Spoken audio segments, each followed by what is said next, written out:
Well, that was diabolical, wasn't it? It finished West Ham nil, Liverpool 5. And we were lucky to get nil, in all fairness. And Liverpool, had they got out of first gear, would have got many more than 5. It was just a training game to them.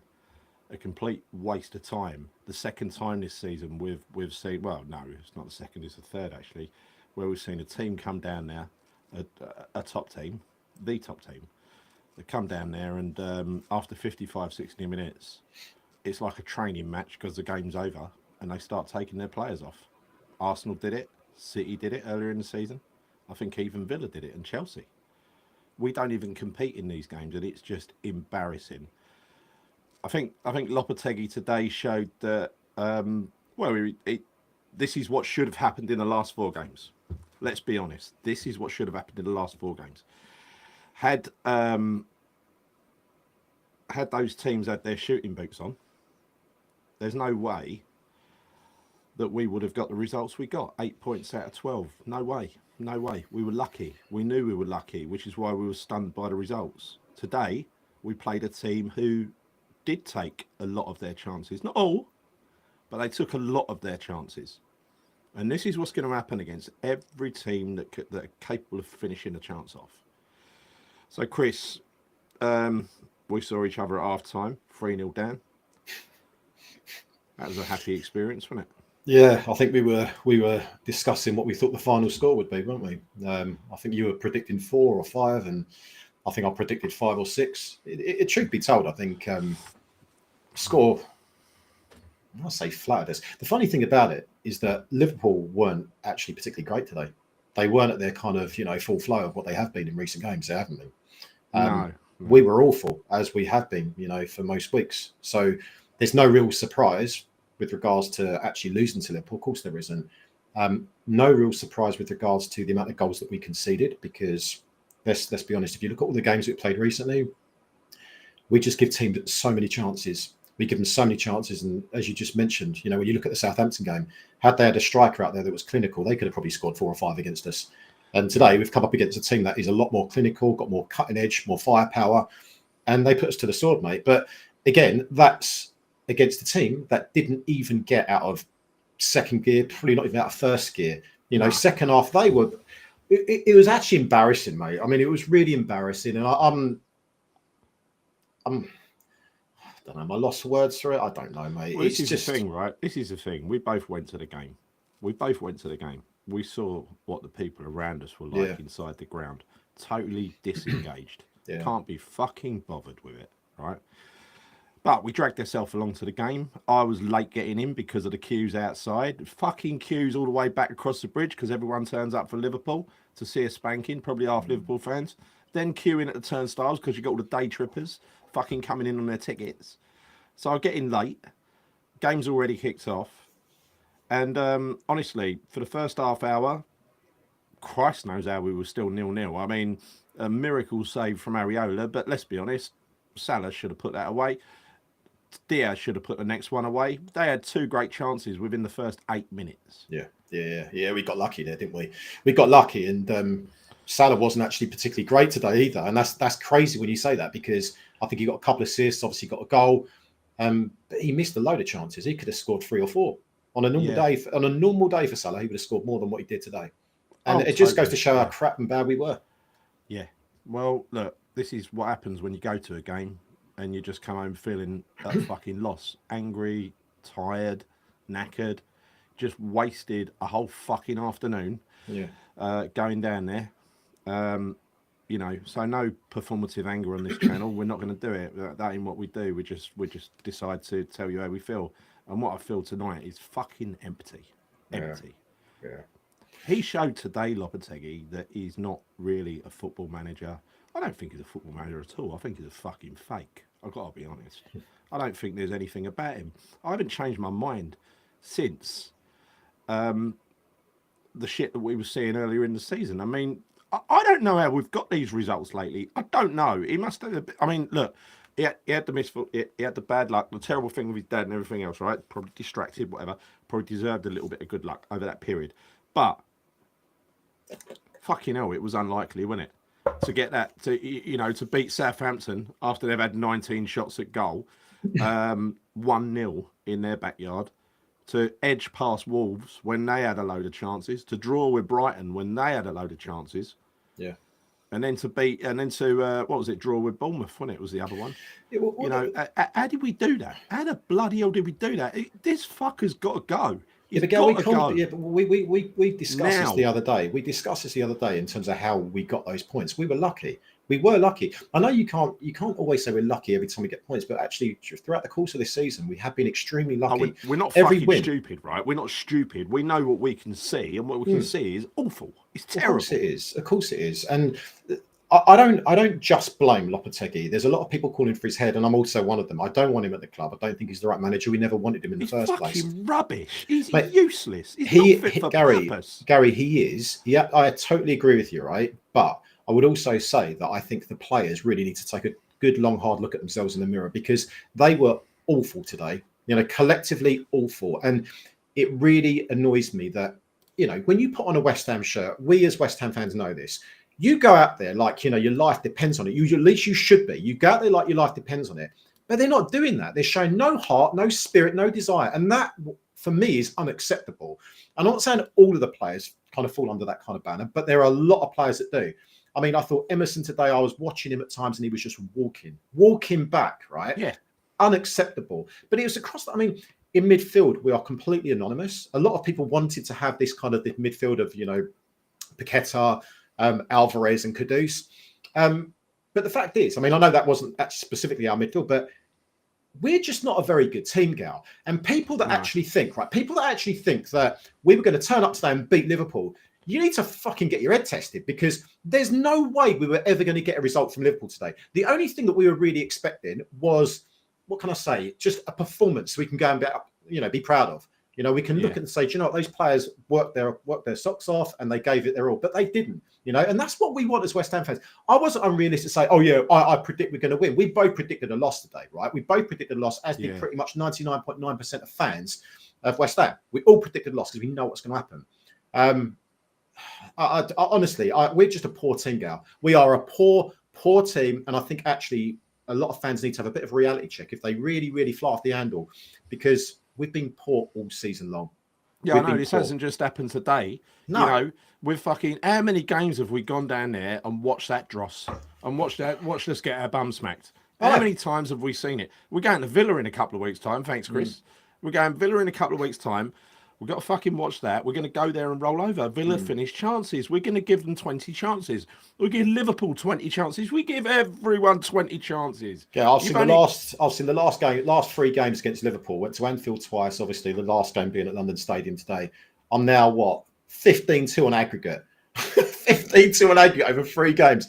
It's shocking. It's shocking. I've never seen a team that concede as many goals as we have for a long time, mate. Honestly, we concede goals for fun. We really do. You got to kind of look at the defence that we had today, okay? Initially, you all kind of think, I honestly thought that Emerson was going to start as a left wing back, and I thought, Soufal might have played right side of a back 3. What was he doing? What was that formation about for a start? How can you, of all the players you got available, think, I'm going to go back 5, going to throw as many fucking defenders as I can in there. I'm going to play me right back as a left wing back. I'm going to put me left back as a left-sided centre-half where he can't play, right? I'm going to use Mavropanos, who's fucking useless. I'm sorry. Useless, that bloke. I can't find a redeeming feature other than his tall. First off, so foul. It looked like he had a back 4 as opposed to a back 5 in the first half, right? Because it looked like he had Aaron Wan-Bissaka playing left back, although he was awful today. Yeah. But then you got to kind of look at it and say, why would you do that? If you're going to do it for the purpose of actually trying to mark Salah out the game, I thought maybe him and Emerson might have doubled up on Salah. But that never happened because Salah was getting in behind him every single time. Emerson was essentially playing as a left midfielder, left winger, whatever you want to call it. Right. He was also playing in midfield. He was all over the place today, Emerson was. I don't know if you noticed that. He was everywhere. He was playing in the most random positions. He looked confused, totally confused. Aaron Wan-Bissaka, you see him make a few darting runs forward, everyone gets excited, but you're like, wait a minute, he's supposed to be marking Salah today. Surely that is his job. You're not going to stick him at left back, for him to be essentially playing as a left winger or a left wing back, shall I say. He was supposed to be marking Salah. Surely that was the objective. Otherwise, why put him there? Why put him in there in the first place? You know, if he goes up against Salah, he should be able to defend him. He should be, you know, he's great when it comes to one-on-ones, right? He is as a fullback. But he weren't playing that game today. He was high up the pitch and he weren't tracking back, and Salah kept getting behind every single time. It was an absolute joke. It was. I genuinely can't think of a single performance today that I could say, yeah, I'm really pleased about that. I know Kudus had probably a decent game, but I can't take any positives out of that because we all know that he wants out of the club anyway. So he's probably just trying to put himself in a shop window. So this is the thing. Why should I be happy about that? And it's fucking strange how he suddenly upped his game against Liverpool. I mean, that little cameo he went on, that little run right in front of Arne Slot. Slot must have been licking his lips. God, he's a fucking good player, isn't he? I didn't know he was so good. You know, well, of course he did. Now he's fucking, they're probably written a check out already. He did more in that first 45 minutes than I think he's done for the whole season in terms of getting his head down and running at people and carrying the ball. I haven't seen him do that. Yeah, no, he was decent. I'm not going to say he was good. He was decent today. Yeah, he had a good game in the first half. Well, I think when they switched him, when they switched him over to the other side of the pitch, then suddenly he didn't have such a great game in the second, right? But can you honestly think of any? I mean, look, we've lost 5-0, but can you take any positives out of that whatsoever in terms of individual performances? Anything? Can you take anything out of that? I can't take fuck all out of it, to be honest. Nothing at all. It was shit from start to finish. Even the keeper, who made a blinding save in the first couple of seconds, even though he shouldn't have been given a chance against Salah. What was he doing? What was he doing for the third goal? I don't know, mate. I lost track of who scored and when they scored. I can't even remember. It's like a blur to me. And it is always that way. When you go to a game and you try and analyse it after the game, we've not seen the highlights. Well, I've not seen the highlights. I only got in about 15 minutes ago. Got myself a lovely McDonald's here. I've not even looked at any of this back. But for me, it was honestly, it was one of those games where you could probably fall asleep to it, Gal. It's so dire. It's so boring to watch. So boring. I was having a chat with my cousin Paul on there at half time. No, sort of just before half time, and it's sort of saying, you know, he said to me, and this is a guy who's always been obsessed with West Ham. He said, you know, I wouldn't miss it if I give it up tomorrow. He said, I just feel completely disconnected. Yeah. From what's going on the pitch, and this is exactly how I felt last year as well. You know, when we were standing by and watching ourselves get our asses handed to us by Arsenal and such like. You know, it's embarrassing. It reminds me of when we first got into the Premier League. We were playing teams who had much more money than us. This ain't the case now. They haven't got much more money than us. We've got top class players who, almost to a man. There's a few exceptions, right? Kilman played well. He tried. Played well, made a load of mistakes, but he's playing surrounded by what shouldn't be a defensive formation, right? It shouldn't have happened. But he did sort of all right first half to a point. But other than that, you got to question some of these other players. Why did Carlos Soler have a couple of good games? Now he's reverted to type. He's rubbish again, right? Yeah. Absolutely rubbish and responsible for the third goal. Why he has a couple of good games and then we're talking about buying him? No fucking way. No way. I know. You know, what the fuck? What do we want him for? What do we want someone that unreliable for? You know, it's bad enough having Paqueta. Paqueta to me looks like he's having a kick about on the beach, like he's having fun. You give him the ball, he won't even bother thinking about whether he can retain possession or not. It's just a first time pass every time. Whether there's something on or not, the first time, fucking 1 in 20, 1 in 30 comes off. The guy is wasting our season. Yeah, and he's always picked. Why didn't he go off at half time? Because Alvarez in the first half at least was busy. He was busy. He wasn't great. And again, part responsible for one of the goals, but he was probably the pick of the three. Yeah. And yet he gets hacked. He gets pulled off at half time. After we've totally lost the midfield in the first half, they reduced the midfield by 1. Yeah, I didn't get that. That was really confusing to me because, you know, you're right. I thought Alvarez was probably the better of the three in the middle. None of them were good, but he was the best of a bad bunch, was. Right? The least worst. Yeah, and he was working harder than the other two, right? There's no doubt in my mind about that. So him getting hooked, I didn't understand. I thought, well, could it be an injury? I don't think it was. It didn't make any sense to me. Honestly, I go back to Lopetegui and some of the in-game decisions that he makes, some of the substitutions that he makes, they don't make any sense to me. They honestly don't. You know, like Bowen, for instance, playing up front, you know, he was always going to have a hard time up there. He was. Then you stick Fulkrug up there, who's still he's not match fit. He's not particularly a mobile striker. He can't get around the pitch. Probably he's nowhere near as fit as Bowen, and he probably won't work with defenders as much as Bowen will in terms of running into channels, right, and running into spaces. But you stick him up there, and it's almost like, why? Like, why? I didn't really get that. I didn't get the Alvarez one. I didn't get the Fulkrug one coming on. Looking back, No, I mean, he's up against Van Dijk and Gomez, right, until Gomez went off, right. It was never going to happen for him. It wasn't. I just don't understand it, mate. Emerson playing left wing. He can't even cross a ball in, mate. He cannot cross a ball in. He looked confused. No, he can't. What's the point in putting him on as a left winger when you got Somerville, who, to be fair, looked like a high school kid up against him. But he was trying though, mate. He was trying. He was trying, and it was kind of a shame watching it unfold because he was so out of his depth. It hurt out there. Even Irving did better than the other midfielders. He did. I mean, he was. Why would you not play Irving when you lose Souček? It shows now that Souček's really, really important to Lopetegui. Probably been pivotal in Lopetegui, particularly to the system that we play as well. He's definitely pivotal. He is. You take him out of that team with his commitment, because no matter what you think of him, he's always committed. Take him out of the team, what you're left with? A bunch of fucking people who they're not even bothered. Not even bothered. Gary, Paqueta right? makes me sick. I mean, I can't stand Paqueta at the moment. He is absolutely, the way he's playing football, he's taking the piss out of us. Genuinely. Yeah. He needs to go. He needs to go. And I think there's too many players in that team at the moment that are passengers. And again, I'll go back to my point around, okay, some people were expecting West Ham to turn up today and get a result. Okay. I don't think we're a good footballing team. I look at the players that are, I mean, if you look at, for instance, Somerville, and I'm not ruling him out completely, but is he as good as what a lot of people seem to think he is? It's debatable. He hasn't showed it, right?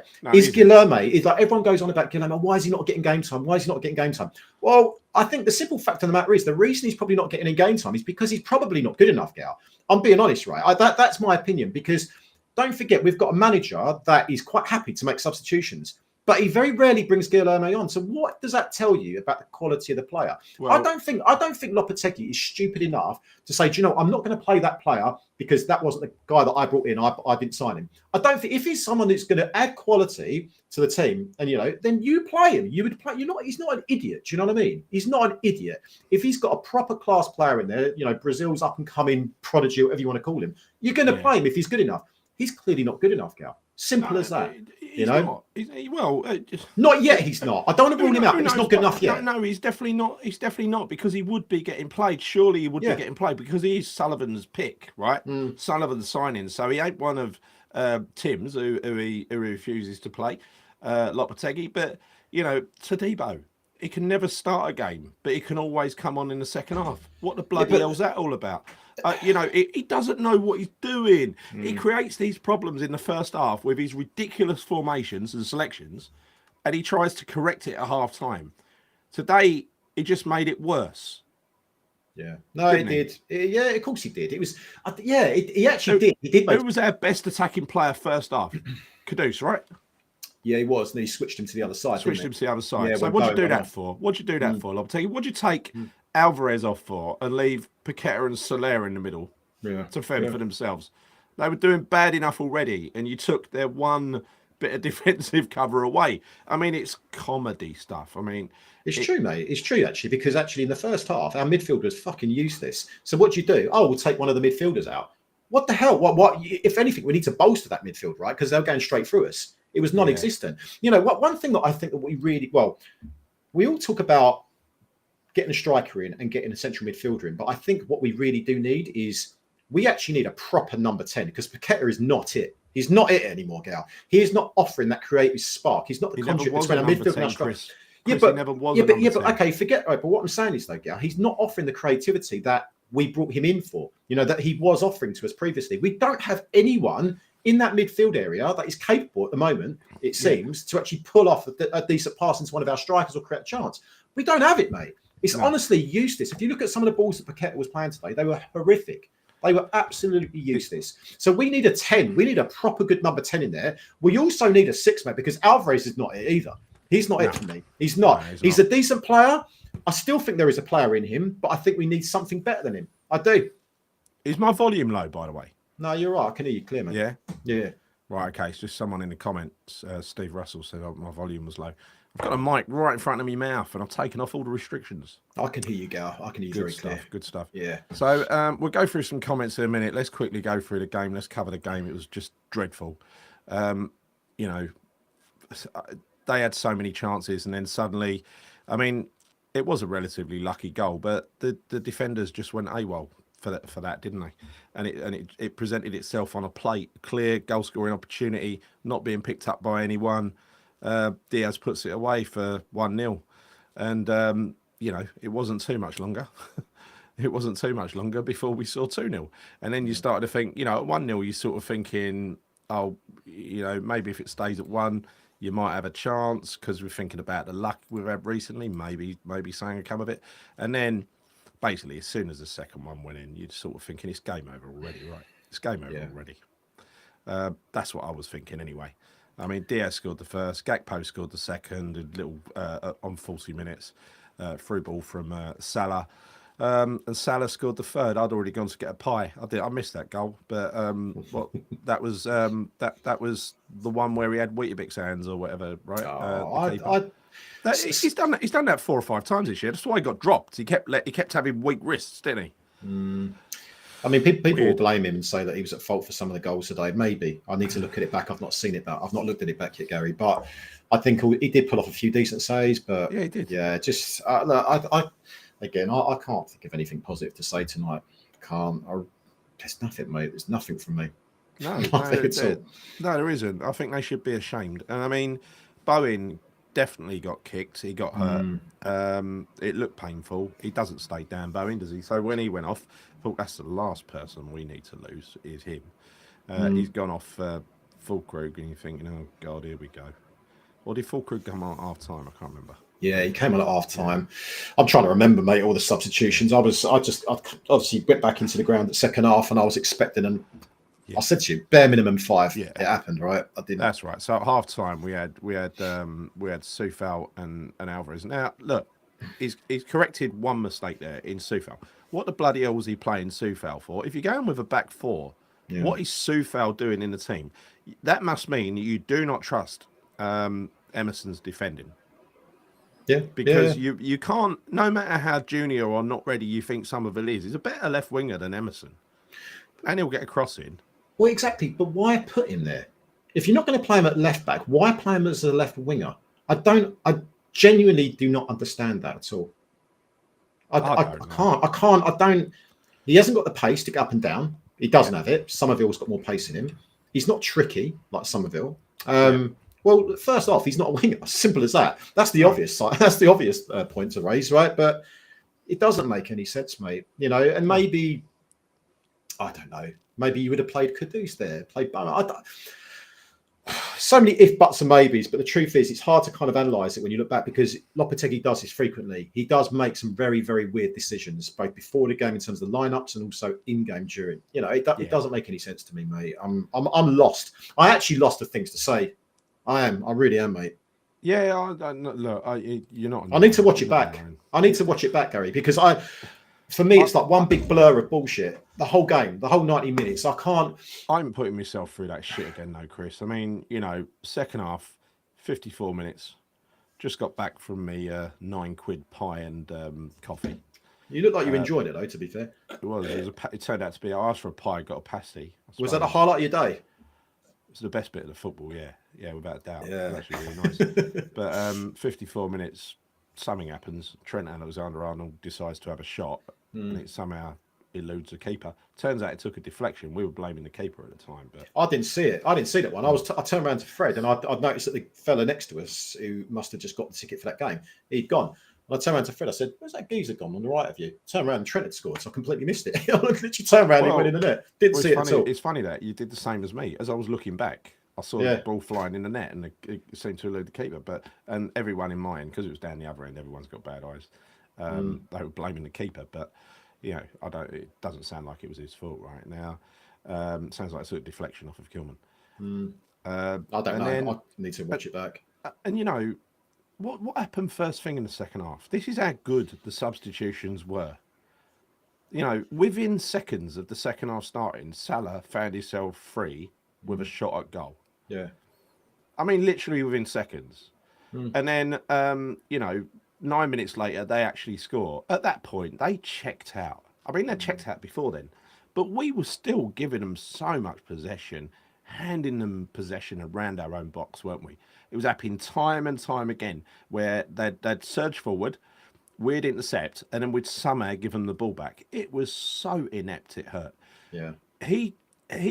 This is typical of so many games under Lopetegui this season, where he gets the formation completely wrong and he tries to repair the situation in the second half. Today he didn't repair the situation, he just made it worse.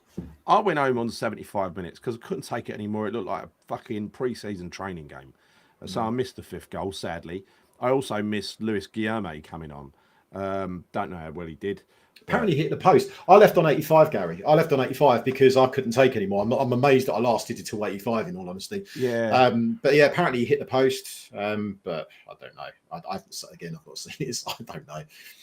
I mean, the shit thing is, when you're looking at some of these player ratings, the Liverpool player ratings are not even that high.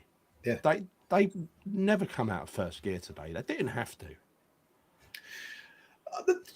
One of the problems I've got with the game today, and I think just in general with West Ham playing against some of the so-called, well, they are bigger clubs than us, but big names, is that we always show these teams too much respect. Now, I know that you can show them a level of respect because they're good quality opposition. Totally understand that. However, we literally, it's like you almost go and you turn up on a day and like, we're resigned to actually losing this game today. We have no intention of trying to win it. It's just going to be damage limitation. We're going to try and not concede too many. That's what it kind of feels like to me every time we play Arsenal, Liverpool, any of those teams. Yeah. That's always the mentality. But it's not even just against those teams. It's also against some of the lesser teams we do that as well. We turn up and we just try and stop them. But where's the attacking threat that we have? It's non-existent, mate. It's totally non-existent. We don't know how to string together an attack. We've got no idea how to put together a There's no identity, Gary. There's no identity. There's no patterns of play. There's nothing. There's nothing there at all. Well, we can't defend. I mean, sometimes I said last few games we've looked a little bit more organised defensively, but that's without talking about the midfield, which is non-existent as it was today. Which therefore it's very difficult to judge a defence, isn't it? Because they're constantly under the cosh. However, he got the defence wrong today, totally. And that little bit of organisation, I mean, the defenders were working hard. They'll always try and do a job. I think you said Emerson did all right. I think he did. But he clearly don't rate Emerson that much as a defender anyway. I don't think Emerson did all right. I didn't think... the only person I thought did all right, if I'm being honest, is Kudus. And I'm not taking anything out of that because he wants to lead the club. So I've got no positives to take out of any single one of those performances today. Frankly speaking, I don't think a single one of them come out of any credibility at all. I don't think they did. I know that you said to me that you thought Kilman had a decent game. I didn't think that he particularly did. First half, I thought he was all right. He was going only when he was one that was stopping. He stopped Salah a few times. He frustrated him. Salah was taking the piss, Gar. Yeah, he was literally taking the piss. I know we spoke about it already, just briefly, about Wan-Bissaka in the first half, but why is he playing there if he's not actually tasked to stop him? I mean, he must have been tasked to stop him, because if he wasn't, then he had an absolute stinker, because he was behind him every single time. Yeah. I was watching him, I was like, what's he doing? What is going on here? It was going to him every time, cutting in on his left foot, causing all kinds of problems down that side. It was a joke. It was an utter joke. It makes no sense at all. I'm still confused by today. I feel like I need to sleep on this, right? Not that it's going to make me feel any better, but I just feel like I really need to watch his back, because I just saw an utter shit show. I don't need to watch it. I don't need to watch it, and I ain't going to put myself through that shit again. I ain't going to watch Match of the Day to listen to him cooing about fucking Liverpool. No way, not doing it. I'm totally pissed off. I made my mind up after game 10 that he had to fucking go. In fact, I made my mind up after about game 7. But I definitely made my mind up about game 10 because I wanted to be fair to the bloke. Then all this shit's happened since then, and somehow he's come out with some points. But really, this is, Sullivan should have dealt with this already. But no convincing points. We knew this wasn't a problem that had been resolved. We knew it was just going to come back and bite us in the arse again, because nothing's been fixed. He's got no better, right? He's got no better than he was. There is nothing there. There is nothing there. He's fucking useless. And whatever Guillaume Balaguer was saying when he was, what a fantastic manager he is, he can go fuck himself. No, he's a poor manager. He might as well have Mr. Bean in charge of the team, mate. You know, he'd probably do a better job. I've never, I don't think we've ever had a manager as clueless as him. I can't think of one. I actually can't. Honestly, Chris, I struggle to call him a manager. I think he's coach, whatever you call him. He's worse than Avram Grant.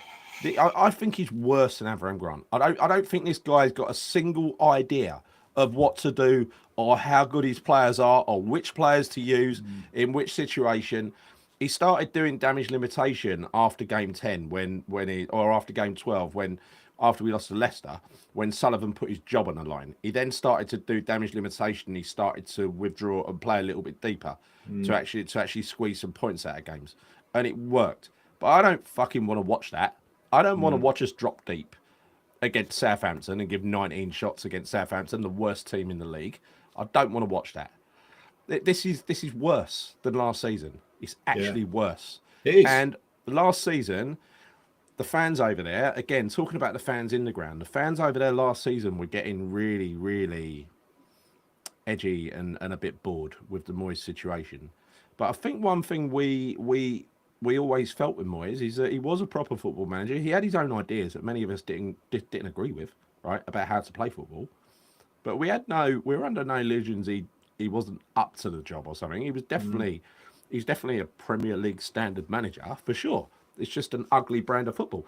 This guy isn't. This guy is just a rank amateur who shouldn't have been given that job in a month of Sundays. But once again, that silly little fucker had to have his own way and put his man in there because he probably came through the right agency or something. And probably all those players that have been signed have come through the right agency as well. Because that's more important, isn't it? That's more important than getting the right person. Make sure they come through the right agency. Same with any player. Unless you can get them through the right agency or for the right price with the right middlemen, don't buy the player. Makes me fucking sick what they've done to this club. The last 2 seasons, because this is just going to be a whitewash now, he's got little cunt's going to sit on his hands until the summer. He really is. He's not going to do anything about this. He's just going to gaslight us. Every now and then he put a little message out through his show and go, oh, it's terrible. We're disappointed. We're having a look at him. We're really disappointed. Yeah, fuck off you are. Stop saying that. Get rid of him. Shit will get off the pot, or piss will get off the pot, whatever the expression is. He's happy just for us to stay up, Gary. Yeah. That's as far as his ambitions are with West Ham. You know, this season and beyond. As long as we stay in the Premier League, he's happy. And I think I would imagine. I can't see, as much as I hate to say it, I can't see Lopetegui being kicked out of the club. I can't see it happening because we won't go down. And I think actually that probably plays into Sullivan's favour actually in some respects, because you think, well, maybe there are some KPIs in there. There's some certain objectives that, you know, Lopetegui needs to reach. No. Listen, KPIs, the biggest. Yeah, but this is what I'm saying, right? So maybe he has KPIs within his contract. He has to achieve X, Y, and Z milestones in order to, I don't know, continue with West Ham, or perhaps maybe there are KPIs that could mean or enable us or Sullivan to get rid of him without paying him some kind of huge severance package, honestly, right? Chris. Yeah, but this is probably what it comes down to, though, Gary. It does come this is down probably to what this. It comes down to. It definitely comes down to this with Sullivan. This is all Sullivan's about. It's all he cares about. He doesn't give a fuck that the fans are disengaged. He wants more of us to not renew our season tickets so he can get more day trippers over there. That's all he cares about. He wants all the old guard gone, doesn't he? Says he can bring the shiny new fans in. Doesn't give a toss about fans. You know, they don't even know how long we've had our season tickets, these people. They only started counting when we moved to the new stadium. Yeah, it's a joke. Yeah?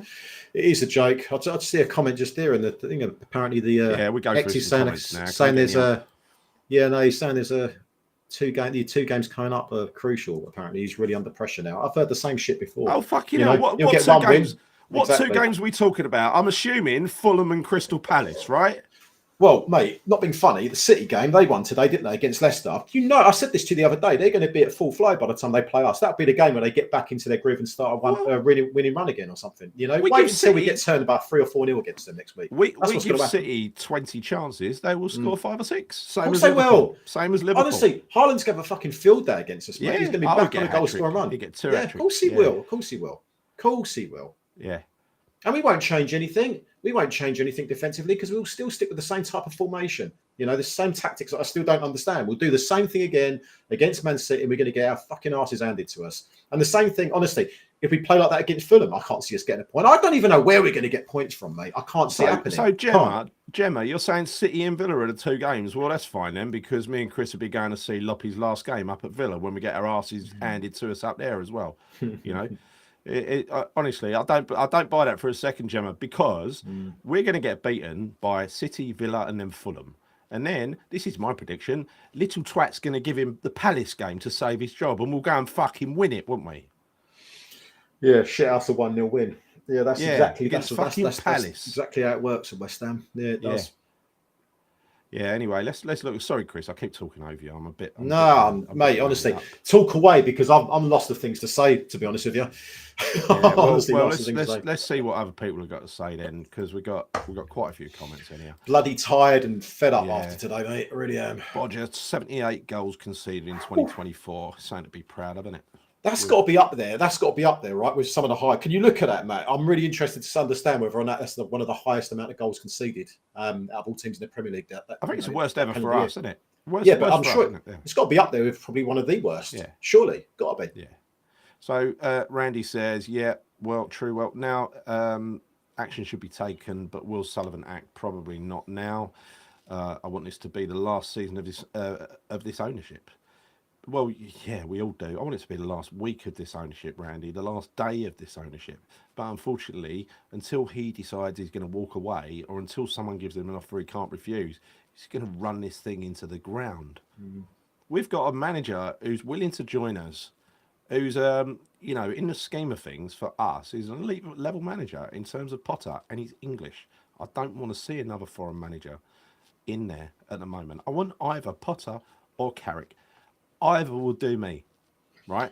Yeah, Carrick's my pick for sure. One thing I want to point out, Carrick, right? I'm sure Potter will be brilliant for us. So I'm not fussed. I don't care who it is. I don't know, but I think anyone would be better than Lopetegui. But one thing I want to point out before you go through this one here, right, is got there. I don't know. I got to the ground about 10 minutes before the game, and you see Ludek McCloskey coming out, right? And we know the situation with him. So sad. Yeah, and I thought to myself, do you know what? Like maybe there's going to be a bit of fight there today. You know, you see a guy there that was he's a West Ham kind of cult hero for us, right? He was, you know, in the 90s, he's probably, I'd say he's probably up there, one of our best keepers we've ever had. You know, well, they still sing his name, Chris. They still sing his name. Yeah. Anyway, so he turns up at the ground, right? We all give him a round of applause, and I was looking at his face, and here you could see tears. You could see he was tearful, right? The guy's decided he's not going to go for chemotherapy. He's going to try and live his remaining days as best as he can do. And I'm thinking, there's more important things than football, right? When you see that kind of thing going down, it's more important things than football.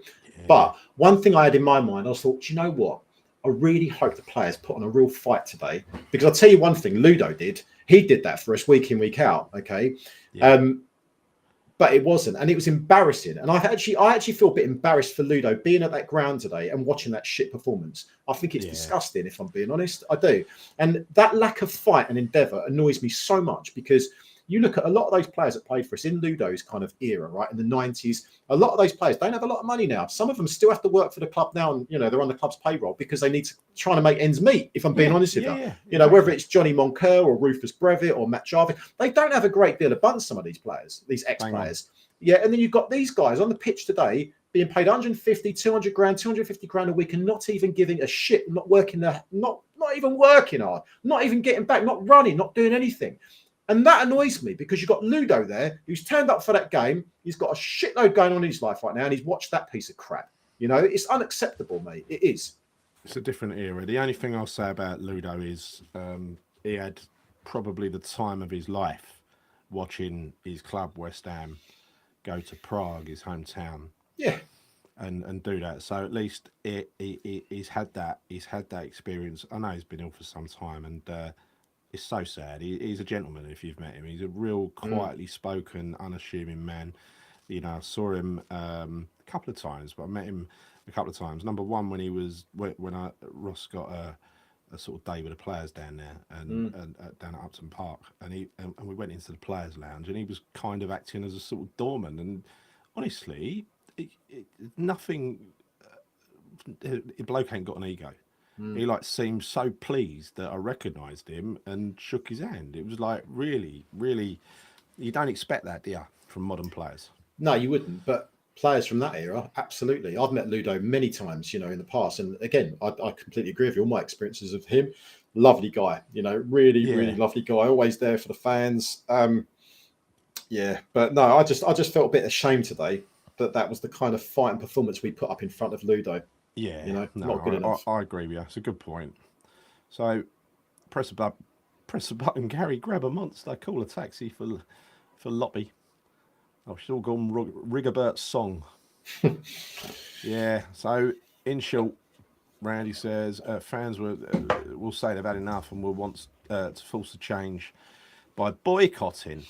Yeah. The thing is, Randy, we can never do that properly. This ain't like what they did at Newcastle. I went up there once at Newcastle and literally they had no fans in the ground until like 5 minutes after it started. They all joined in. If we could do something like that, especially for a Sky game, it'd be fantastic. Yeah. Doing our best with these balloons around the concessions, and it's very impressive, and I hate it. They tried to ban balloons and say they were offensive weapons. That's a low, that's stupid, right? But Actually, do you know what? On that point, actually, there was a balloon. I think I don't even know if it was a balloon, but there was one today that was flying around. I don't know if it got near where you were sitting, Gal, but there was some weight in it. I don't know if someone put something in. There was definitely something inside it, but that thing was going around knocking people on the head, nearly knocked Fred out. Had a bit of weight on it, to be fair. Yeah. Insanity if the club doesn't move to change things now. Otherwise, we could all witness the death of West Ham. Well, I think we're witnessing the slow death of West Ham through this ownership. They're trying to take every sinew of warmth and relationship that you've got with the club. They're trying to take that away.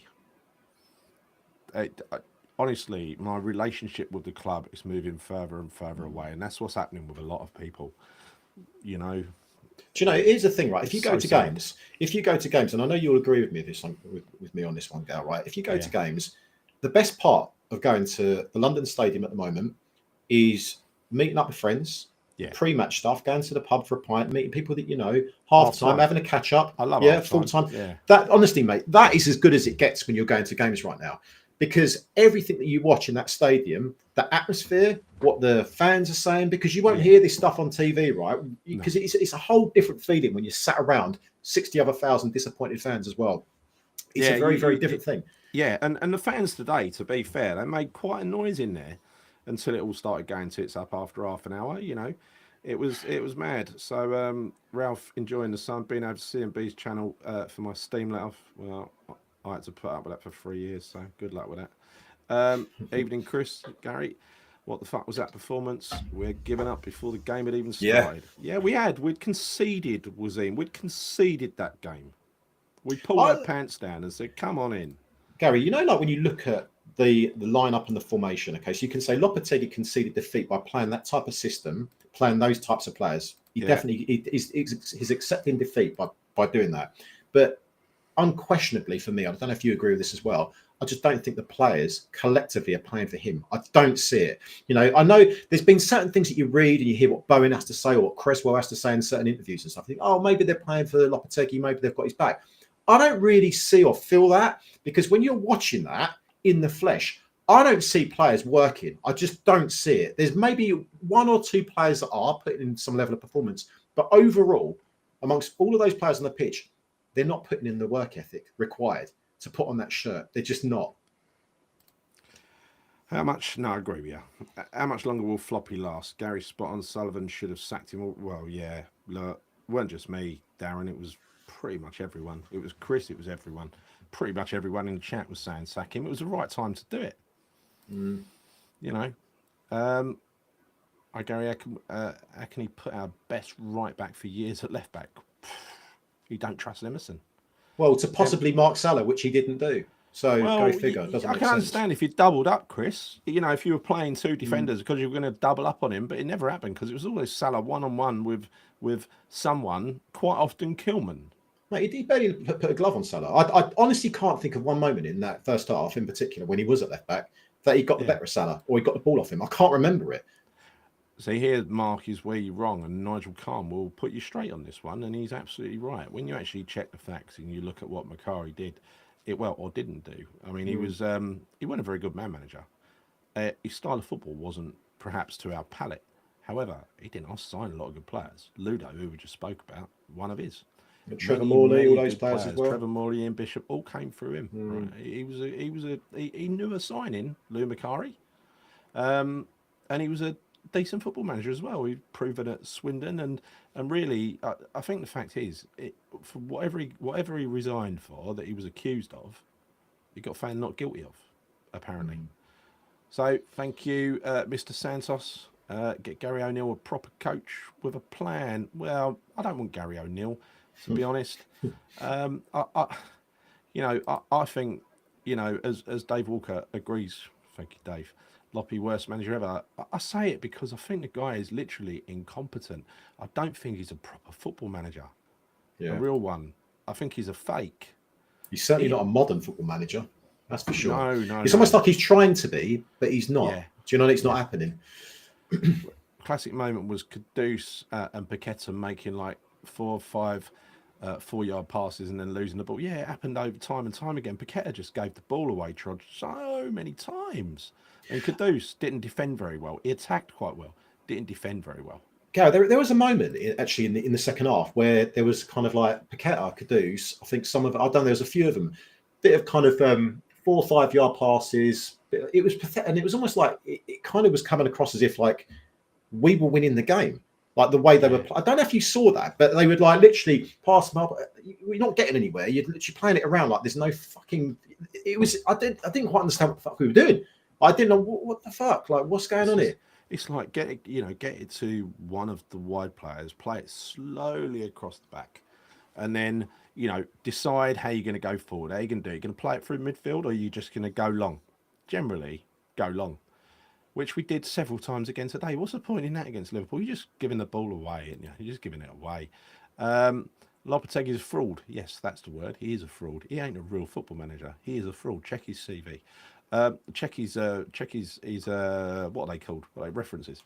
All his previous clubs and national team found that out, and the majority of you know what happened where he's really successful at Sevilla, and this is all in hindsight because everyone looked at Sevilla and said, oh yeah, he did really well, won the Europa League, he got them in Champions League 3 times, blah blah blah blah blah. But the team that he inherited was the successful team, and that was the one he inherited from the guy who's at Villa. What's his name? The other Spanish bloke. Yeah, as soon as he had to start rebuilding the pieces of that team and signing his own players, it all went tragically wrong. And they fired him. He went to Madrid. They realised straight away he weren't a football manager, booted him out. He did all right at national level because at national level, you just get the best of the best Spanish players from around the world. So how can it go wrong? He likes a Spanish player anyway, doesn't he? He's shown that already. He likes to buy Spanish-speaking players primarily, so he can communicate with them. Probably. Yeah. Well, what about the English-speaking players in the team? Gary, we know that this owner of ours, like you saw today, mumbling and moaning. For fuck's sake, you signed the geezer. Take a look at yourself first. Exactly. Early doors football TV. Yes, he should be taking a look at himself, but he never will. He never will, because he's a bargain. He's determined to be proven right, and he's just going to carry on sitting on his hands until we've been slaughtered by Man City, battered by Villa, after we've driven up there on a Friday night. Cheers, Chris. And then, guess who's going to slaughter us next? It's going to be Fulham at home. Yeah, it seems very likely, doesn't it? Do you think... Any team that can score goals, Chris, any team that can hit the back of the net, they're going to batter us, because they're going to get all those chances. It's whether they can put them away or not. Do you think Lopetegui will go like this season? Do you see him going? Do you see him going within the next? I have no faith in Sullivan whatsoever to do the right thing. No matter how bad this gets, unless we start plummeting down towards that relegation zone and some of those bottom teams pick up and his arse starts twitching. I think he wants to push this to the end of January so as he don't have to spend very much. By the way, that Guillaume Balaguer was in the press again this week, blaming the summer signings. He's honestly, winging a living out of being a football team manager. Yes, he is. He ain't one. Trod says, how many times have we let him 4 or more goals? I don't know. I've lost track. Bloody loads, Lost track. Honestly, lost track. It's. I'm actually a bit numb to it now, Gal, when I see it happening. I really am. Yeah, this one here from Gemma again says X just said City and Villa away in the cup are crucial. He's toasting, isn't he? We ain't getting any. Listen, City just won for the first time in ages today. That was our only chance that they were still on a bad run when we went there. They've won now away. We're going to go there and give them 20 chances. How many do you think they're going to score? We're going to do the same with Villa the following week when he'll probably play a half-strength side because he clearly doesn't believe in cups that much. We're going to get battered by both of them. At least we get to wave bye-bye to him up at Villa Park then, if that's the truth. Potentially. Claire says, I don't think that's the case at all. I think getting knocked out of the FA Cup, I don't think it's going to be pivotal to his job. I think it's the league that's going to be more important. So it's not just, you know, the City game. I'm thinking the Fulham game. City and Fulham are going to be more crucial than City and Villa. Let's be honest, right? I want to see us to have a cup run this year, but you know what? I think this season for me is a write-off anyway. I'm not expecting anything right now. I just want the season to be done. If I could end the season right now and finish where we are, but you know, fuck it. So I'm putting myself through this for another season, for the rest of the season. I would say yes. And then at least then hopefully next season we'd start with a new manager and just go again, because this for me is just tiring and exhausting and expensive. And yeah, it's just fucking bullshit. It's all of those things. Cupcake Claire says, Sullivan doesn't care about the fans at all. We can see that now. Vile little man who needs a reality check on how the fans feel. Well, it's the way of the world. Vile little men have their often get into power and make the calls. Does not give a toss, mate. He does not give a toss. I know. Nor does she. Nor does the other one, Karen, dear Karen, Lady Brady. I don't even want to give him any airtime. I'm sick of talking about those fucking idiots. To be honest, yeah. I know. Same, yeah. Sullivan just wants Premier League money coming in. Yep, absolutely, it does. Sullivan isn't even a hammer, so of course he isn't. Born in Cardiff. How could he be?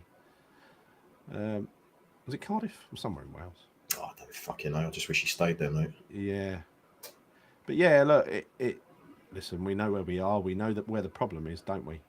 Sorry, what's this? What's this about X talking out of his arse? Has that been... So sorry I couldn't go through all of the comments here. There's too many of them. So X was talking out his arse again when he said this will be his last game. Oh, did he? He said that before this game. Really? I don't know. I'll take all of this stuff with a pinch of salt right now with regards to Lopetegui losing his job. So do I. How could this have been the last game? How could that have been the last game, Gary? How could this have been the last game? He's just accumulated 8 out of 12. So that wouldn't this is the problem. This is the problem. 17 more points and we're safe. I don't give a toss about this. This is not a point at you, Kevin, by the way, and I do that quite often. I'm just saying, this is a point. I don't give a toss that we're only 17 points from safety. Safety is not my priority when I watch football every year. It's entertainment. It's enjoying myself. It's having a relationship with a club. I've got no relationship with a club at the moment at all. It's severed. And I can't see it coming back unless we get a manager who we can relate to. Yeah, somebody we can relate to, who can give us a team that we can relate to. We've got a team at the moment who are a bunch of strangers apart from Bowen. Yeah, you know, they're players who just they don't want a beer. They're you know, they just happen to be here at the moment collecting a wage. They'll go somewhere else if this don't work out. That's who we've got in that team. How are we supposed to relate to a bunch of players like that, eh? Yeah. And the manager, less said about him, the better, but no doubt he's earning a handsome wage as well. Just the whole thing. West Ham has been ruined. It's been ruined. I mean, it's only been a few years since David Gold passed, doesn't it? And as you know, no sooner he's off the scene, he starts him and Karen get on with you know, railroading the patrons. I think there's more to that than meets the eye. You know, I think he was if you're going to say there was one good one, he was the better one of the two, and he had the West Ham background. He's off the scene. Suddenly, they're fucking punishing the patrons. Interesting. Might have been something he pushed back on. Could have been, yeah, but no, I'd agree with you. I think out of those three, he was the one that I suppose you could say there was a bit more of a connection to West Ham. Gary, look, I understand your point of view, and you probably looked at his time at Chelsea and said, "Oh, he's a bit shit." If he'd have come to us instead of going to Chelsea at the time, you'd have been falling over yourself with delight. It would have been fantastic, amazing, brilliant, the best young manager in the league, because he had a bit of a time at Chelsea with a squad that he couldn't control. It was way too big for him to control. He never signed any of the players. He got about 6 months. his results weren't actually that bad. So you're going to write him off? I don't understand when you say he's not all that. He's had one patchy period in his entire management career. Other than that, it's been success all the way. So how can you say not all that? And in the Premier League. I'm not. Do you know what? I don't think I would say that he's not all that, but I'm not going to say he is all that either, because for me, I don't know is the honest truth. I don't know. There seems to be divided opinions with regards to the job that he did at Brighton. Yeah. So I'm not entirely sure. But for me, I don't want him to be an option, Gary. I just would only really look at Carrick as my option if we were to make a choice. I would. Yeah, it shouldn't be a divided opinion about what he did at Brighton, because what he actually did at Brighton, even though he didn't have any say in the players that were bought, he wouldn't hear either. By the way, he wouldn't hear. He was happy in that director of football system. What he did was he had the ability to change his tactical approach sometimes 4 or 5 games in the same game, 4 or 5 times in the same game. He's a very bright, switched on coach. At least he was before he went to Chelsea. 6 months at Chelsea can't ruin him, can it? Carrick and Nolan, you can't, because Nolan's moved to what is it, Doncaster now? Is it? Yeah, he's got a job, hasn't he? Yeah, I was noticed that the other day. Yeah. So good luck to him. Thank you, Tony. Appreciated. Yes, in Northampton. That's it. He went to Northampton. So I'd say I'd definitely take, if I was given the choice, I'd take Carrick, because I think he would unify the entire fan base, and we need to be unified. We need to be unified, and I agree with this. Players should be fined for playing that poor for a true legend, Ludo. They only play for themselves, though, Ryan. They play for themselves. It's tragic to what's happened to Ludo. Really is. It is. Sad to hear about Ludo. Man's a legend and so humble. Yeah, that's the word. Humble. Totally. He looked, totally pissed watching us play. Would I take Bilic back? In a heartbeat. In a heartbeat. If only, if only Sullivan could see the wood for the trees. This selection of players we've got here would actually be quite good for Bilic. Yeah. He could actually make good use of these players. Particularly our attacking players, mate. Yeah. He would do. I think he would let the likes of, Kudus and Paqueta. I think he would. I think he would take the shackles off, and I think he'd let them play to the maximum what they can do. Well, he did it with Payet. It's not our record, but then again, that was 42 game season, right? This is a 30. What's this? West Ham conceded 2024. We conceded more goals the year after England won the World Cup. So we had more Hurst and Peters in that team, and we conceded 85 goals in 42 games. Dear God. I mean, look, that's not all on Lopetegui, though. This is not on Lopetegui, though, is it? I mean, this is under Moyes as well, right? We're talking 2024, but yeah, it just goes to show that our defence hasn't improved at all since Lopetegui's taken over. Brought in new players, still hasn't improved. And actually, do you know, if you look at all of our players we've got, even the players that he obviously inherited, they're not even playing at the levels they did last season. They're not. Kudus not playing at the same level. Paqueta not playing at the same level. None of them are. The only person that seems to be relatively consistent is Bowen. Aside from him, no one else. I can't think of anyone else that is playing at least at the same level, if not better.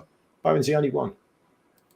We are the only team who missed out on a new manager bump, the honeymoon period. We never got one. No, we did. We did get it. We got it at Dagenham and Redbridge, 1-0 win. Oh yeah, true. Yeah. Look at Wolves now. New coach, same players, doing quite well under the new coach. The change at the right time is always good, says Ogiam Atta. Yes, absolutely. Sullivan doesn't realise it. Cheap dwarf. He is a cheap dwarf. Very cheap dwarf. He doesn't. He just doesn't care. His priority is just to stay up. Doesn't care. He doesn't care that we're getting detached, growing detached from the team. He wants us out of there. Old school. He wants to get new fans in. Well, he ain't going to get new fans in. We're staying. Now, corrupted football, Claire says. It really is. That's what someone wants all the older fans to give up. Exactly. That's exactly what they want, and that's what they've been edging towards since we moved. They had the bonus of all the old timers who didn't want to leave Upton Park just walking away. They were rubbing their hands together when that happened. Right? They've corrupted football. They've corrupted the club. They've demeaned the club. Yeah, football have demeaned it. The football authorities have demeaned the clubs with seeded cups. When did that become a thing? And VAR, what a joke. Why does VAR never investigate any single decision against Liverpool? Yeah. You know, anything. Literally, Somerville, all right, probably wasn't a penalty, but have a look. That one a pen. I think, do you know what? Talking about certain moments in the game today, actually, I noticed there was one where Paqueta lost the ball and went down, and that really pissed me off because there was nothing wrong with the guy. He does that way too often. Yeah, he does that. He does that so often, though, Gal. It's disgusting. It is. He stayed down, and a Liverpool player had to help him back to his feet. It's like, oh, piss off, mate. You could see you weren't touched. Yeah. So, best thing Macari did was sign Ludo. No, yeah, well, of course it was the best thing if you look at it that way, because longevity-wise, definitely. But he also signed Bishop, who we all loved. He signed Morley, who I thought was fantastic. Jimmy Quinn, you remember him? He actually signed about 6 or 7. Oh, and Moncur signed, didn't he? No. No. Billy Bond signed Moncur, and then Bond signed him. Redknapp did the deal, and Bond signed him. Redknapp did the deal. Yeah. Yeah. We'll learn about that. But yeah, there was a load of players that he signed who were actually, there was a few defenders as well who stayed for ages. Can't remember who, but I'll have to get a list up. It's very impressive, actually. Yeah. Anyway, that's the past Lou Macari. Yeah. Christ Almighty, has it got that bad that we're talking about Lou Macari at West Ham? Yeah, knowing our luck, Sullivan was. Yeah. I don't think even he would do that. But there you go. I just don't think he's going to do anything. But he's got to. This geezer's useless. He's a busted flush. He's going to get the odd lucky result here and there. A couple of points, keep us up. But what's the point? Yeah. Go on, Chris, put a couple of comments up. Oh yeah, no, I'm just reading through some here, to be honest with you. Hello, Danny. It's in the transition. It's a transition in play. We get the ball. We have no idea what we do. We're going forward. Totally agree. Always the same. We spoke about it today, mate. I think all season long we just crap on the transition. We're incredibly slow as well, aren't we? You know, we're so slow on the transition as well. And that's the kind of the thing that annoys me. When we win the ball, we try and play out the pitch. We then start going sideways and backwards. Yeah. You know, it's almost like we're scared we're going to get fucking nosebleed as soon as we enter their third of the pitch. Always seems to be like that, no matter who we play against. We can't stand being pressed either, Chris. You just saw that you know, they were in our faces, Liverpool, and we hated it. Yeah. I know. I just wish we'd play that high press, mate. Because for me, if you're going to play a high line, you've got to play a high press. But we play a mid block, and that for me, I just don't understand. There's no logic. It shouldn't go together. That it shouldn't at all. Yeah. What's that comment there? I don't know what Ogyam said, but no one is too good for West Ham. You can come to our club. You should play for our best. Well, look, if we're paying your wages, you should be paying. You should be trying. There's no excuse. I don't care who the fuck you are. Mohamed Kudus, who are you, mate? You're a good player, but we're paying your wages. You actually work for the club. Gary, I want these players gone, mate. I want Kudus gone because he clearly has no long term. How can he be shit all season and Liverpool turn up? I actually predicted this the other day. Oh, we might get a good game out of him because he's putting himself in the shop window, fucking wiggling his ass in front of Arne Slot, wasn't he? Yeah, no, it's true, mate. It's true. But I don't see the point of hanging on to these players, mate. Just get them gone in January because if they don't want to be here beyond the end of the season, then fucking get rid of them now. Chris, you know, just get rid of them now. Chris, look at this. Villa's live on ITV as well. Fuck it, mate. What do you want me to say about that? You know, we're gonna win that game. We're gonna progress in the cup. We'll wait and see what happens. It might be Lopetegui's last. Let's hope so. Maybe he won't be there. Who knows? Highly unlikely, but anyway. I heard that X don't get any real info anymore. He makes stuff up. Yeah, honestly, I don't really take notice. I don't know whether he's got contacts or not. Do you know what? Just a real quick one. Everyone's talking about X. I see someone's put this message up. Can we stop slagging X off? I'm sure you'd like it if you were getting slagged off behind your back. Yeah. Do you know what? We're not slagging him off. If people want to say what they want to say, X does he seems to have, I don't know if he's got contacts, but he seems to have some good contacts, and he puts out some decent news. I'm just saying, it shouldn't all be about the word of X, should it? No. Of course it shouldn't. Make your own mind up. You don't have to, Yeah, don't have to take it as gospel, do you? What he says. Exactly. Yeah. I used to listen to his stuff. I used to listen to him and Dave Walker when they had a public podcast. I used to. It was what we got here. DB Zillian 95. Hey guys, I've supported West Ham 25 years since I was 5, and I've never seen West Ham do so bad. It's sad from manager to chairman. We need to kick up the arse with a manager and a new chairman. If only a chairman could sack himself. We won't know. Yeah, I think. Sorry, one thing here. Darren Hutchison, New Year bounce, I think. Well, the thing is, we've actually had a December bounce, haven't we, when you look at the results? So I don't think we'll get a New Year bounce. I predict New Year will be like the David Moyes New Year. We're going to come down with the Christmas decorations. Got a lot of games we've got a lot of games in Jangal. We've got a lot of games to play, and it's not going to look good. It will not look good if we come away or we go into February having not accumulated many points. And I can't see where we're going to get those points from, mate. I can't. Yeah. I really can't. Yeah, but it's true what Craven says here. Yeah, just stop slagging X off. He's just doing a job, right? It's just, everyone's got to make a living in it. Right? Yeah, 100%. So, where are we? A few more, and then we call it a day. So, oh, no. I was fucking hell. It's turning into the X show, isn't it? Yeah, it has. I was impressed with Irving today. Yes. He played a nice little crossing, didn't he? I know Kudus was offside. Yeah, that was a lovely cross. Was he offside? I think it was offside. Yeah, when he hit the crossbar. Yeah, most accurate cross all game, wasn't it, from us? Yeah, it's a quality cross, mate. Yeah, it was really good. Yeah. I think he did more in these little kind of cameo appearances than any of the other midfielders did. In fairness, this was bad. That foul on Bowen. That looked like it hurt. Yeah, wrapped his legs around him. Right. It's just they felt like they could do what they wanted to. And there's that big bully who fouled Sullivan as well, the centre half. Oh, sorry, Somerville, the centre half. Which someone would foul Sullivan. Well, Van Dijk. Yeah. No, see Van Dijk? The other centre half. Oh, what? It's obvious who cares and who doesn't. Never a truer word said, Trodge. Never a truer word said. Souček cares. Soufal cares. I say Emerson sort of cares. I say Kilman, he cares. He sort of cares. I say Wan-Bissaka sort of cares. Now I'm struggling.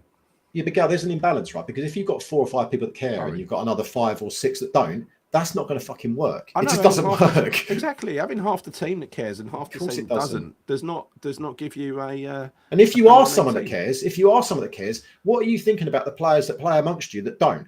Are you going to try and get them in the game? Are you going to play the ball? I don't know. It's just this is the thing. We're not a cohesive team, are we? There's no fucking chemistry in that team whatsoever. There's none. Absolutely none. Particularly in the final 2/3 of the pitch. That's where it's non-existent. Vinny Bones. Kudus wants to go, but price-wise he won't go. I think Chris predicted he'd go more like 85, which is the release clause, which don't come into effect until the summer. I think he's right, actually. I think Kudus... No, I think he can go for that now, Gary. He can go for 85 million now. But he was... when he went on that little run and beat 4 or 5 Liverpool players, 3 or 4 rather, and muscled his way out of a tight situation while wiggling his arse at Arne Slot, I think Arne was quite aroused. Yes, I would like Kudus. So he's probably immediately texted the chairman and got him to put the bid in. If he's looking at Kudus being a replacement for Salah, if Salah doesn't sign his contract, he's no Salah, mate, because Salah's just a different class. Got to tell you, he is. He really is. Yeah, stop pissing on my cornflakes, Baz of 252. We've got to believe he's going. We've got to believe he's going because he's got to go. He's got to go. 54 years, I was 7. Worst state West Ham have been in truly. Well, no, it ain't, is it? Let's face it. The worst state the worst state ever that we were in, I would say was probably that messy season with the Icelandics where we nearly went out of business. That's the worst state we were ever in. Yeah, I don't think we were ever playing this type of shit football. This is the worst. Well, I'll tell you what is the worst ever in terms of different attributes is the fans' relationship to the club. The love is dying. Yeah. That I agree with. I mean, I feel it, mate. We still go, but I don't feel that kind of zest that I used to feel. That kind of excitement at all. No, I don't. It's fucking draining. Like as soon as I jump in that car and drive, I just like, do you know what? Why am I going in today? I know exactly what I'm going to. I know what we're going to be served up. That's how I feel for every game so far this season. Yeah. And last season, come to think of it, it's just been a long couple of years of crap football.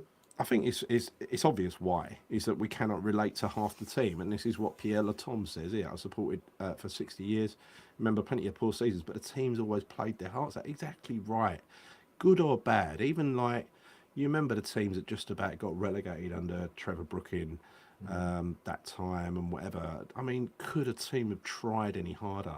And there have been teams that have just been so low in quality that we've got relegated. There's nothing we could do about it. It's similar to Southampton at the moment. And you forgive that, don't you? You forgive that. Because they're trying. That's exactly it. I mean, you look back to the season when Scotty Parker was there. I mean, he worked his bollocks off for West Ham. He did. He really worked hard. And I don't know. We don't seem to have that type of character in our team at the moment. We don't. You know, No. certainly not that vocal leader either that we had in previous captains. We haven't got any of that anymore. Well, we ain't got Noble. We haven't got Parker. I think Bowen is actually not a bad captain. Again, he wouldn't have been my choice, but I think he's done in fits and starts. He's done all right, and he's been one of the shining lights of the season. Still, Bowen 7 out of 10 performances usually. Today, he's playing as a striker up against two of the best centre halves in the league, and he's not a big guy, is he? His style doesn't make sense. We do 7 to 10 passes between defenders and lump it forward, and give the ball back to him. That's that. Do you know what? That in summary is our style of play. That is exactly our style of play. It is. It is. Yeah. Talking about relationship with fans, mate. Yeah. That's exactly. Yeah. Well, I think I got there eventually, didn't I? The old squads would call out players not giving 100% like Nolan. Yeah. I think, and also, they would. Captains definitely would. Nolan was a great captain, wasn't he? And Lucas Neal was a great captain. We've had some really, really great captains.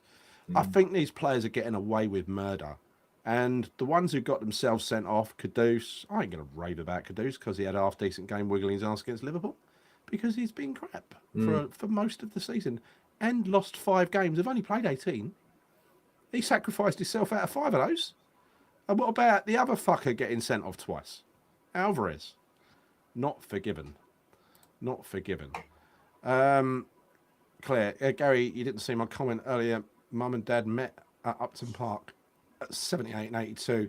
They're falling out of love with West Ham, and that's heartbreaking. Yeah, it is. But the thing is, it's in your genes, Claire, and it's in my genes as well.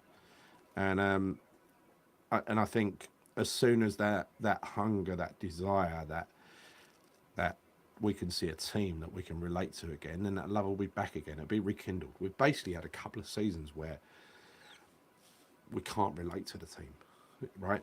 We can't. I mean, even last season had its upside. We had that distraction of Europe for 3 years, didn't we? And we even had a semi-final of the Europa League last year, didn't we? Well, there was always something to look forward to. Yeah, there was always something to look forward to. But at the moment, there sadly isn't. There's absolutely nothing at all. We hope for a cup run, but I don't know. I don't see that. I don't see that ending too well. I can't see us beating Villa. Chris, you'll know this. What's Gen Z? Gen Z types. What's it say? Sully wants to kill off the old guard who will speak up. He wants these Gen Z types. I think I'm Gen Z, mate. Don't know what Gen you are. Yeah. Yeah, I think you're Gen Z. I'm Gen whatever. He wants these Gen Z types who think Moyes was the Messiah. What? I don't know. I'm not sure. Yeah. I'm Gen X, am I? Gen X? Fuck knows, mate. You're one. I don't know what Gen you are, mate. Gen Y. Is there a Gen for you? I don't know. No, there is one. I think it's Gen X. Mav isn't showing any progress. Mav is honestly, he's an awful defender. He's an awful defender, in my opinion. Physically, he's a lump. He's a unit. Doesn't seem to have a brain. Not a brain that's awake enough to make the right decisions and take advantage of those physical attributes that he's got. Because he ain't slow. He's enormous. Yeah, Gen X. I've got it right. Look. Yeah, well done, Claire. High five. Virtual high five. So you and Claire are Gen X, are you? You're both Gen X? Yeah. Fucking, it's the right gen. It's the right gen. Is it? Yeah. Look at this cheeky bodger. Gen old codger. Go away. Right. So, Duran, we don't get to see Duran score the winner against us again because he's suspended for the FA Cup. Yay!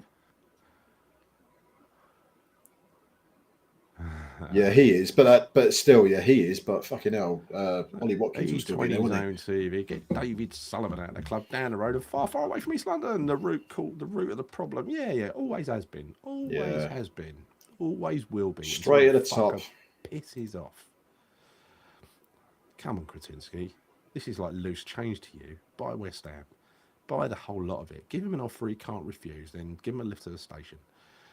Banzer 252 used to love waking up on match day, but now dread it. The place is soulless, dead. In fact, yeah, it is. Nothing about the place. It's nothing. It's nothing to relate to. Nothing at all.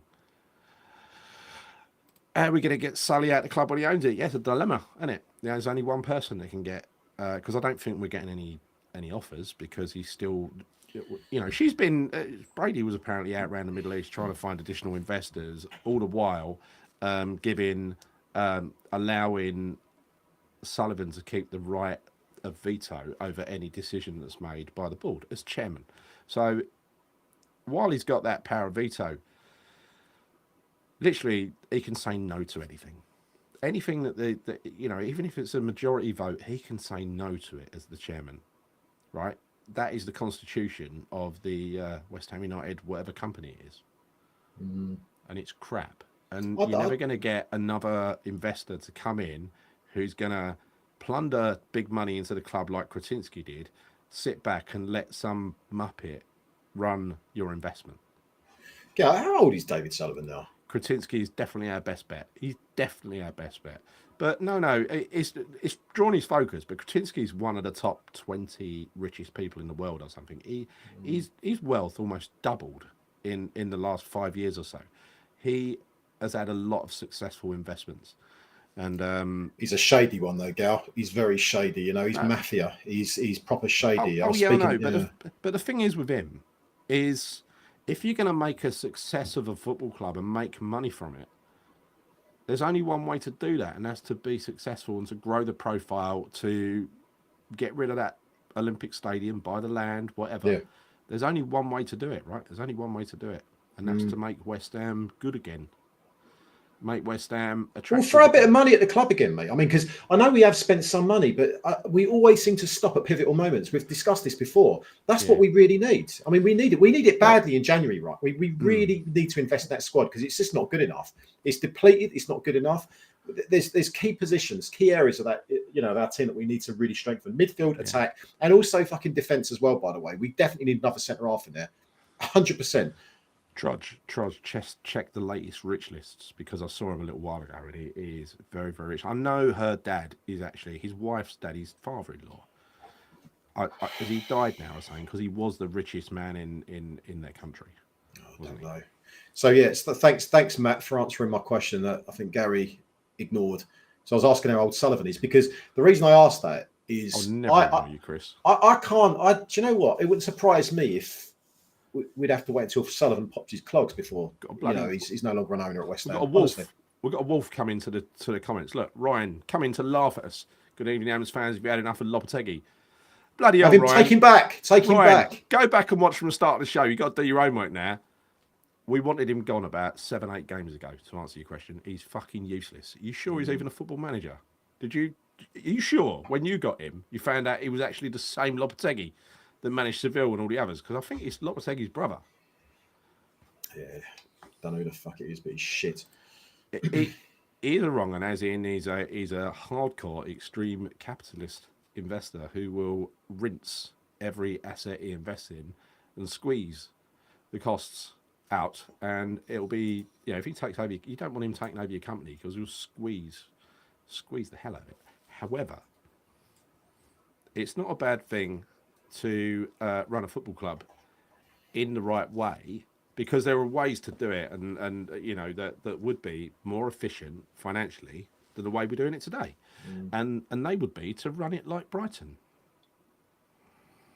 To run it like Brighton, to have the same setup as Brighton, would make us much, much more efficient than we are today. And I'm sure, look, you only speak to anyone who works for Post Office or Royal Mail, whatever he owns, to know that. He put trackers on the postman, didn't he? I don't know, mate. I'm knackered after today. I'm so tired. I've had enough of talking about West Ham. It's already consumed enough of my energy and time today. Although do you know what? I actually do feel better when we go on these lives, because it is like it's quite cathartic. It is quite cleansing, isn't it, to some extent? But I think what can you say? What can you say, really? I think moving forward, we just have to hope that Lopetegui's days are numbered. We make a change. There's loads of things that we hope are going to happen, but I just can't see it happening anytime soon. I can't. It doesn't matter if we lose against City, lose against Villa, lose against Fulham. I still can't see him gone, mate. I don't give a shit what you hear out and all these fucking people putting out noise about, he's got this game, and then he's under pressure. We've heard it so many times. So I think all we'll do, Gal, is we'll continue to go to games. We'll continue to feel completely underwhelmed in terms of the level of shit performances that we're being dished up and served up every week. And we just have to keep going. That's it. And that's all that we all ever do, right? We'll all moan about this, but look, it's a momentary thing. This is not going to last forever, I hope. And things will get better. I just hope that New Year is a much, much better one than it has been, this year. What did we do wrong? We had 3 great years in 2000. When was it? 2000. We had 2 playoff finals. Then we had the FA Cup final in 2005 and 2006, right? And then, pretty much, it's been a shit sandwich apart from 3 or 4 seasons since then, hasn't it? Yeah. What did we do wrong? I don't know. Anyway, no, Ryan the Wolf. No, that's fine. You're always welcome here, mate. You're welcome here. Right. As long as you're not Spud, mate, you're welcome. That's or an right, Arsenal fan. That's right.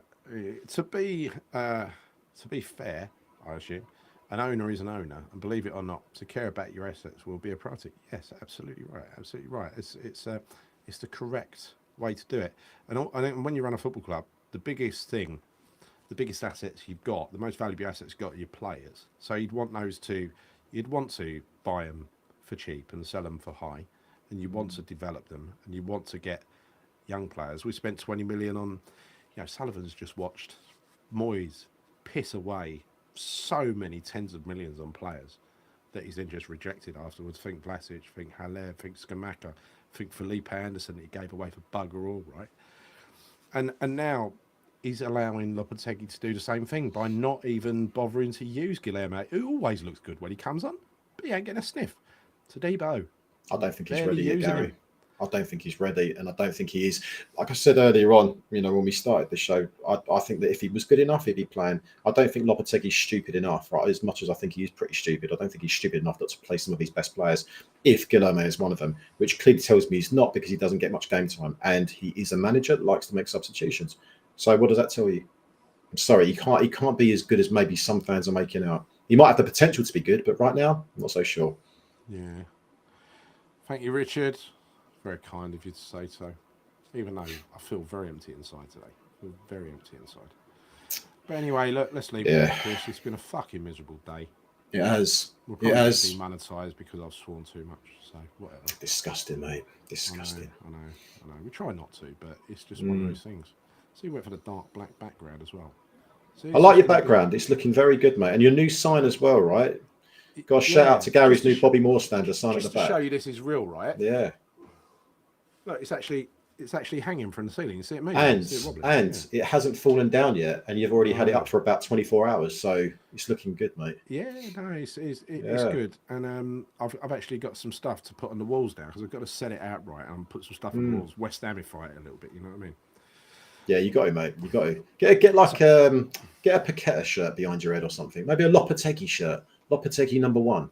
What about that? A picture, a really nice picture. I love it. Put it in a heart or something. I think, maybe put some iconic figures at West Ham. Maybe you want to get like David Moyes behind there holding a trophy. I think you should get that behind you. What do you say now? Huh? What do you say now? Don't worry, lads. It'll pick up. I've had that doom feeling 90% of the season. Yeah. I wish it'd go away. Hit the woodwork 4 times. I hope you ain't putting some light on our shade, are you? 4 times? 4 times, and the subs look good. Oh, come on. 4 times? Sorry. What 4 times was that then? So I remember Kudus inside of the post. Guilherme, apparently. Yep. Yeah, okay, that's 3. That's 3. And one from Kudus, he was offside with the header, wasn't he? Yeah. So, what's this? What has X said now? Let's have a look. X says Loppy under pressure, next few games under scrutiny again. Yeah. Oh, gosh, yeah. All right, let's leave it there. Thank you, everybody in the chat, for joining us on this miserable Sunday night. I suppose we'll be back to be miserable again on New Year's Day, won't we? When we're going to get an absolute roasting away to Man City. So much so, honestly, not even going to bother doing a preview on that, Chris. Just like I didn't bother doing one on this. What's the point? Should we do a preview now? What's your prediction for Man City? Tell you what, I'm going 5-0. 5-0? Bloody hell, mate. What's your predictions in the chat for City? Come on, let's get this done. Last minute task. I'm going to say 3-0. 3-0, but they deserve to have won 5-0. What, City? Yeah. You reckon only 3-0 at City? Yeah, I reckon 3-0. I reckon they're going to make an example out of us, you know. I think they're going to make an example out of us. Pep's going to be smiling again after that. Yeah, I don't know, mate. Yeah. I don't know. Do you know what? I don't even care today at this moment. I don't really care. I'm still trying to fucking digest that piece of shit that we've seen today. So, Yeah. don't care. I'll deal with that game when we get to it. All right, let's leave you with a bit of music anyway, people. You know we like an outro. We like an intro because that's how we roll. Nothing wrong with that, gal. Nothing wrong with a bit of music. Nothing wrong with that. Whoever didn't like music, eh? Whoever didn't like music. Anyway, look. See you soon, everybody. See you in a couple of days for another misery fest. Bye, Chris. Cheers, mate. Come in your eyes.